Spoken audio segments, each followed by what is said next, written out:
Let's take a look at replacing the fuel pressure limiting valve here on this Dodge truck with a high pressure common rail Cummins engine.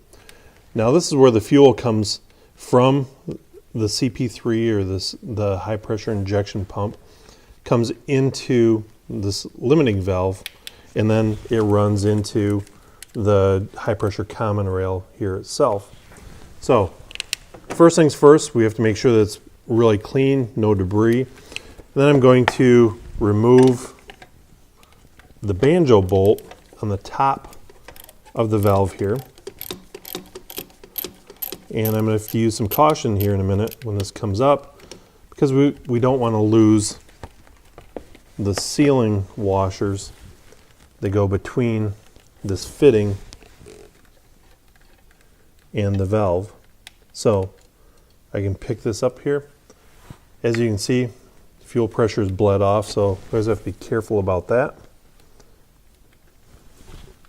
There, now I've got both my washers out. I'm going to set those off to the side here a minute.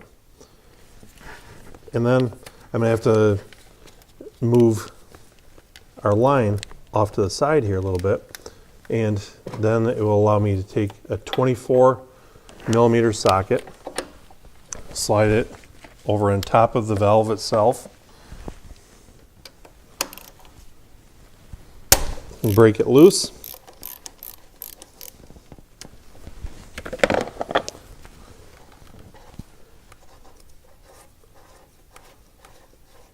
And we'll get it up off of there as well. Now we can remove the plugs used to keep our new one clean.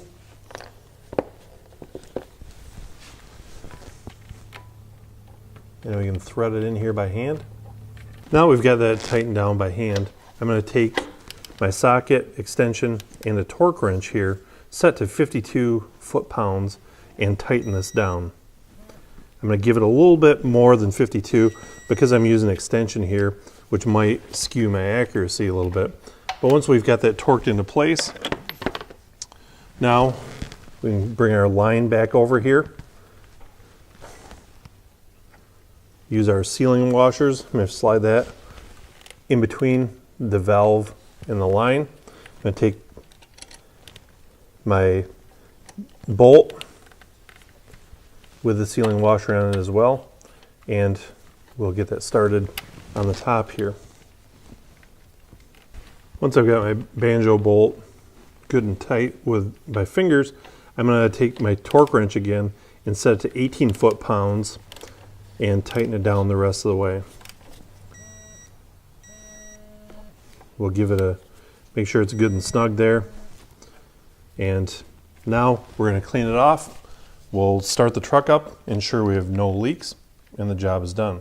We've just replaced the fuel pressure limiting valve on this Dodge truck with a Cummins high pressure common rail engine.